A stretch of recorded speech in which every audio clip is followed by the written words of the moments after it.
Because the second step in life is like a Rubik Cube is knowing your why. Sometimes your why can push you. When you're balancing a PhD program and a full-time job, and all the things that you're balancing, and you look your kids in your eyes, and they give you this type of motivation that you can never just muster up for yourself. Sometimes we do things for our kids that we wouldn't do for ourselves. So that's where the energy came from. That's where the passion and the commitment to keeping my commitment to my commitments came from. Welcome to Single Parent Success Stories, a podcast designed to inspire single parents. Here you'll find resources from self-care to finances to parenting and everything in between. Discover what it takes to thrive. Let the stories inspire you to what is possible.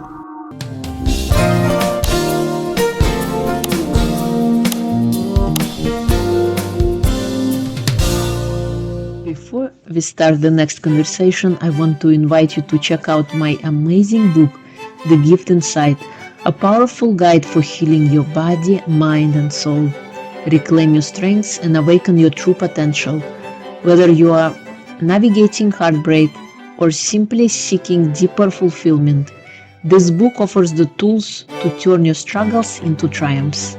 It is time to unlock the gift within you. Available now on Amazon, or you can check it out on my website www.irinashehovtsov.com. Hello and welcome to Single Parent Success Stories. Today we have a special guest, Derrick Standifer.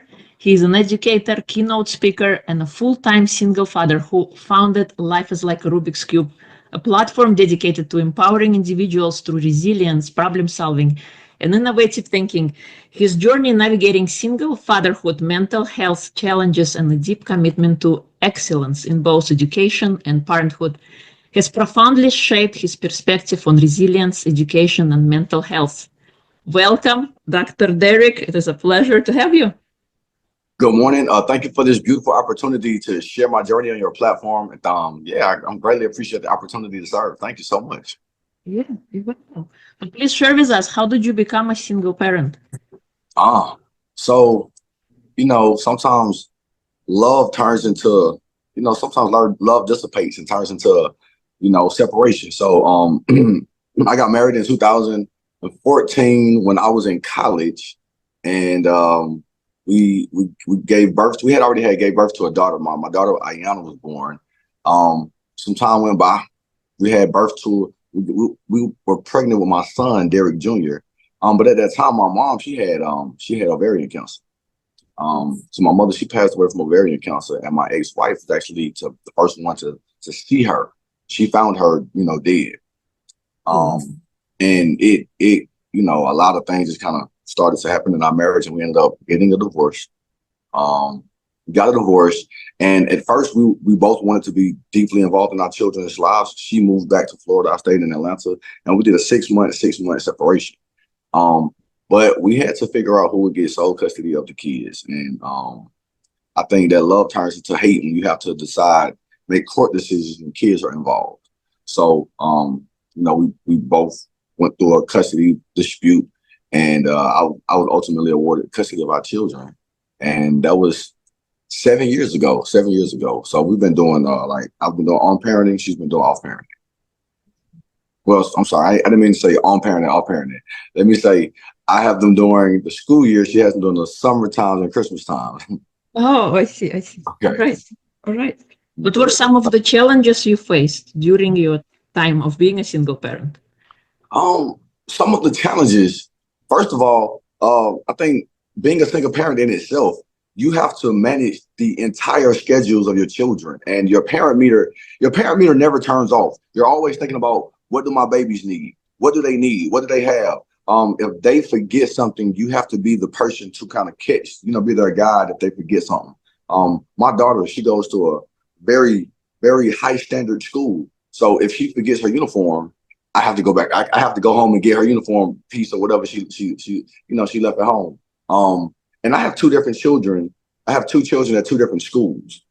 Mm-hmm. My son goes to a school, my daughter goes to a school, and you want to invest time equally in both of their schools. You want to make sure that you can tutor the kids and that you're feeding them. I think the hardest challenge is time management. The other challenge is co-parenting. Just co-parenting. Sometimes co-parenting can be a struggle. And I think particularly in my situation, when you are um, when you are a man who has custody of his children, I think there's this kind of, stigma around it. And it's always this concept of the women should have their children. It's always, and most times the woman is the better parent for the children. But I think when the man has the child, there's some resentment there. And it doesn't lead to like a equal co-parentship sometimes. How did you deal with your challenges? And you even managed to get a PhD in the midst of all that. What helped you along the way? Um, I think developing a system of success. I think everybody should develop their system of success. I wrote about it in my book, Life is like a Rubik's Cube. One, I had to believe in myself. And sometimes other people believe in you better than you believe in you. So I started to borrow other people's belief, and it pushed me along on this journey that I never thought was possible for me. I remember talking to some of my mentors and telling them that I can't do single parenthood and a PhD program. I couldn't do it. It was too much to balance. So I need to start one. And, they kept telling me, you got it. You got a support system. We're going to help you. But the main thing is showing your kids that resiliency, that componency piece. Because the second step in life is like a Rubik's Cube is knowing your why. Sometimes your why can push you. When you're balancing a PhD program and a full-time job and, all the things that you're balancing, and you look your kids in your eyes and they give you this type of motivation that you can never just muster up for yourself. Sometimes we do things for our kids that we wouldn't do for ourselves. So that's where the energy came from. That's where the passion and the commitment to keeping my commitment to my commitments came from. Was there like a breaking point that caused you to go in that direction? Like what happened?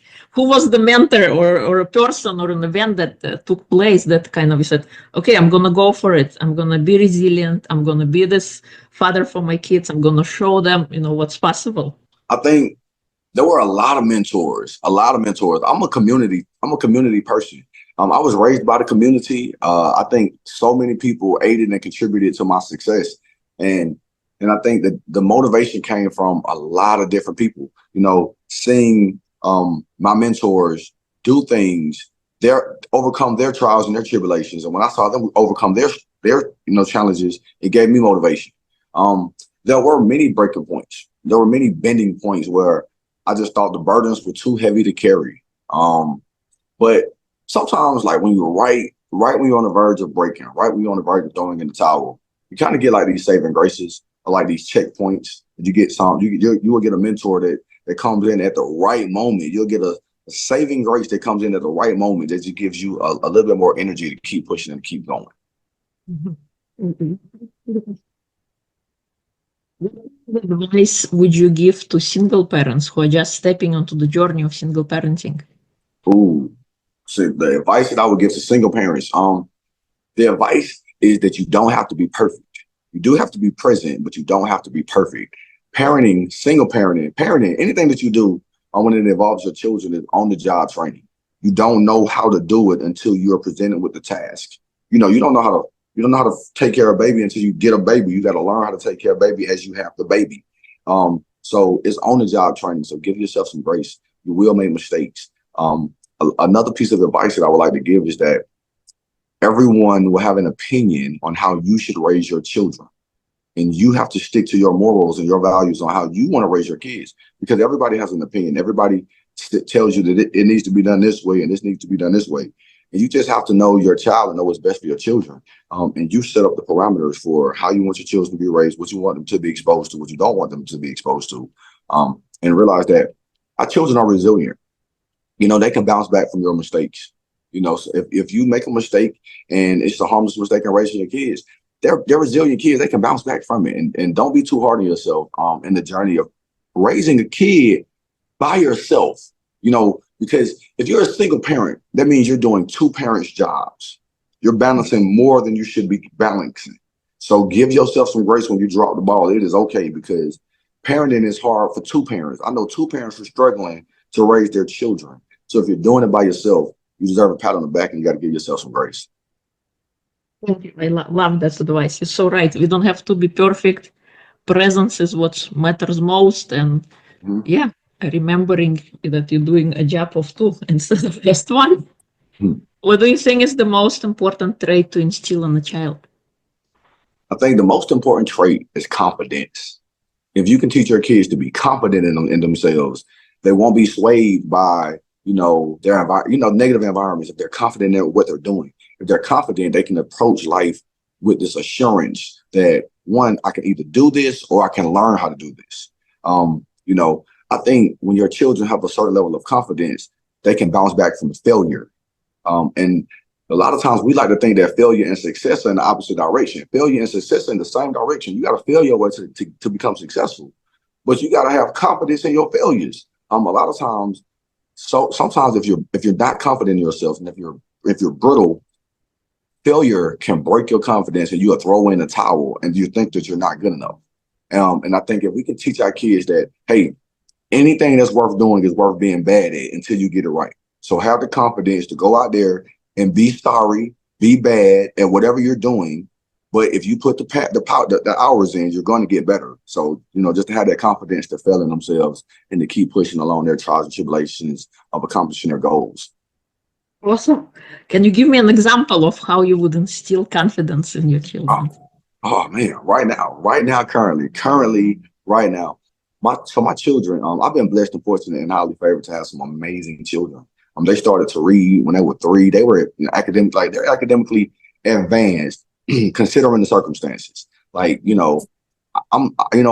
say you live life forward and you analyze life backwards. So when I look back on life, and I'm like, my children have consistently tested in the high marks on their academic scores, and we've been able to do this as a single parent.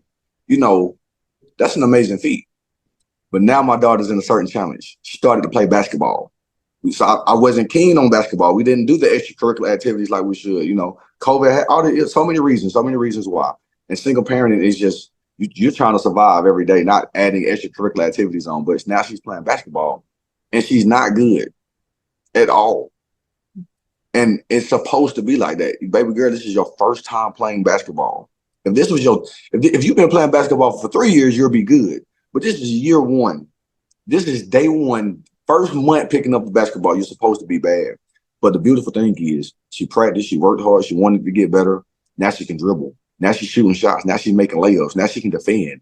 She's gotten so much better, and it's so amazing to see her growth and see the progress that she's making. And I'm loving the fact that she's confident in the progress that she's making. So as soon as she learned to put it all together, oh man, it's going to be an amazing feat. So I think that feeling of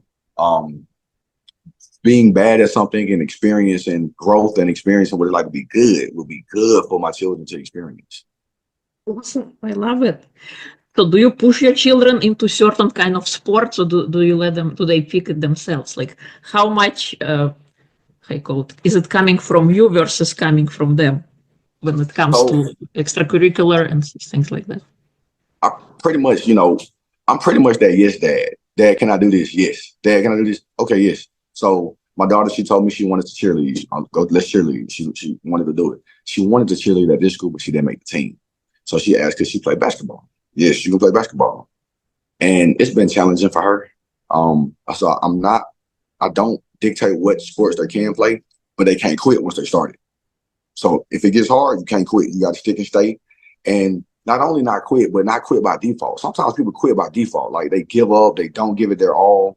They're kind of slowish when it comes to doing things.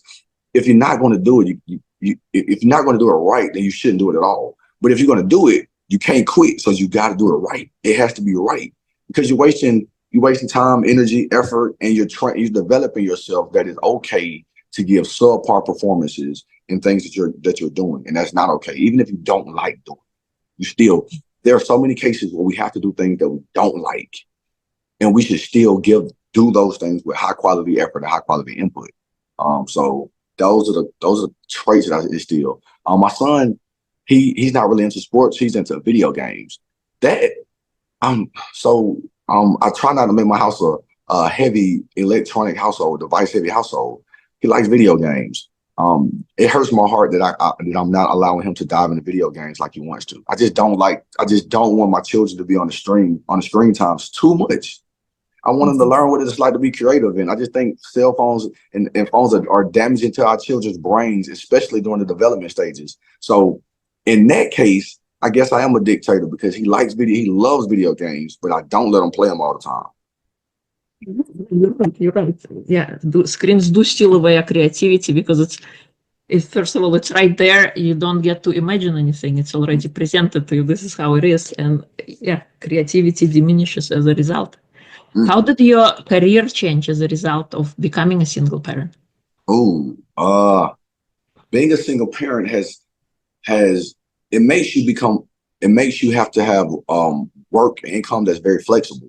It has to be flexible because you never know what's going to happen with your schedule isn't dictated by you. You can have a schedule, but I also have Irina and Derrick's schedule, and their schedules are unpredictable.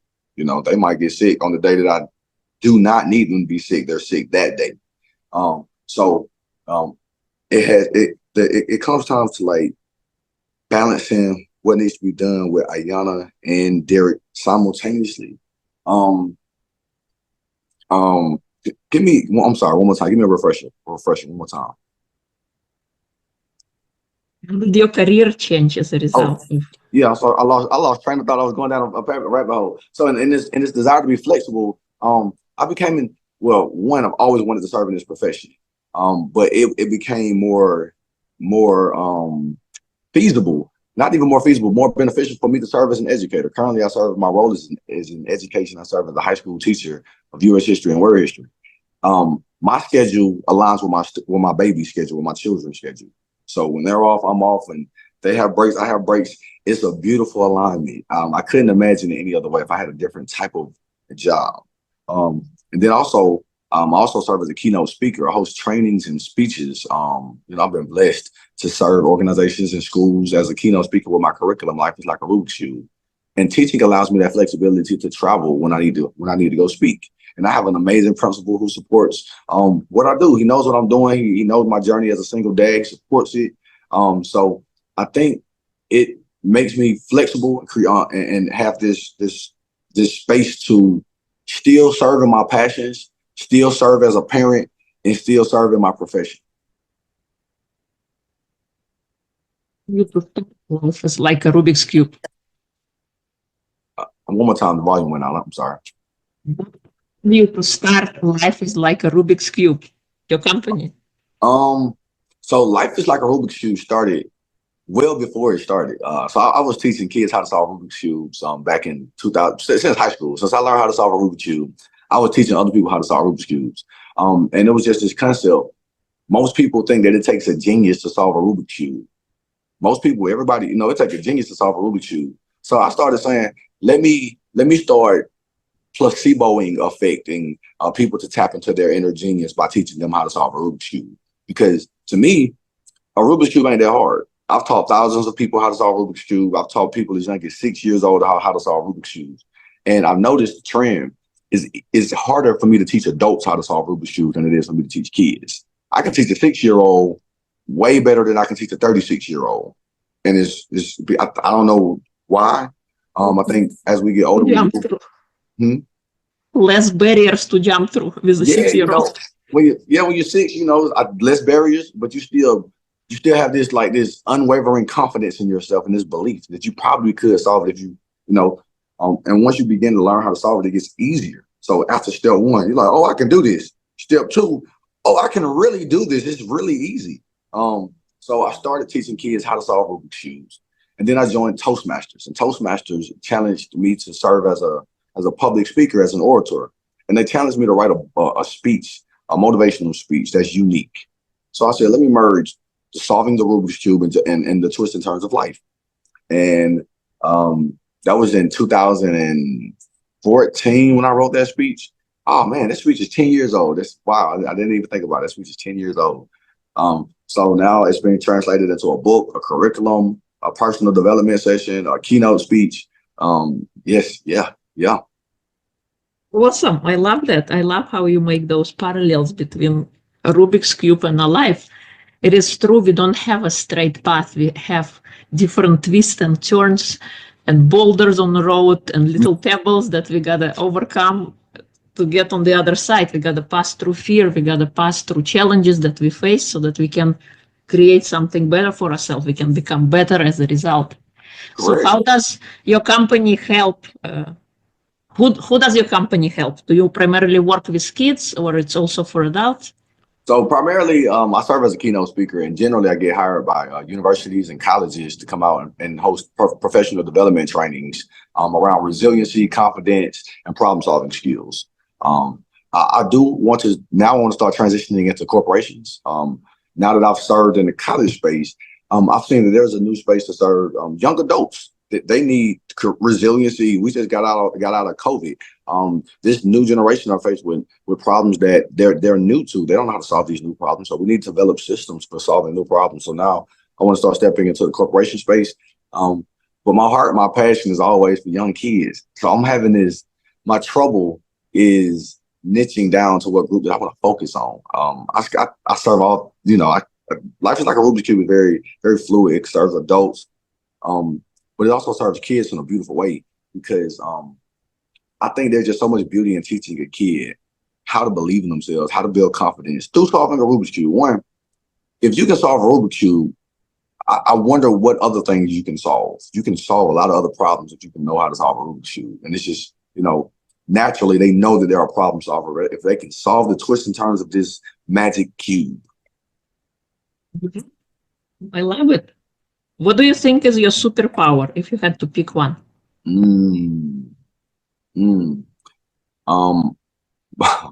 This answers the previous question. I really believe that my superpower is educating young kids. What I've been able to do with kids, when I look back on analyzing it, it's pretty phenomenal. My own children, as a full-time single dad, my children 3, they learned how to read. They were adding. They saw Rubik's Cubes when they were 6. They were playing chess when they were 3. My son is in the 2nd grade, and he can do fluidly high school algebra concepts fluidly in his brain. I can ask him, "Dear, what's the square root of -2 times the 3rd power of all this stuff?" And he can do it. And it's amazing to see him just doing it in his brain, and he's in the 2nd grade. And I look at the schoolwork that he's giving us at school, and I'm like, we're so behind. It's a shame that my son isn't any smart. I would love to think that my children are geniuses, right? I would love to think that my daughter, she's done the same thing. My son just followed in her footsteps. I would love to think that my children are geniuses, but all kids are capable of doing what Irina and Derrick are doing. They went to a school in Tallahassee called Brownsville Preparatory. All the kids reading at 3, and I'm a big believer in when you find something in education, you beg, borrow, and steal. So you steal other people's methods when it comes to teaching these babies. And then I saw what Marva Collins was doing in Chicago when she was taking kids who were educably mentally retarded and making them get enrolled in Ivy League schools. And then I see what Ron Clark is doing here in Atlanta and Jeffrey Canado is doing in New York. And I started to see that, other countries, their babies are learning at 3 and 4 or 5 how to do these amazing concepts. Why aren't our children doing these same concepts? Why are the standards so low for our kids?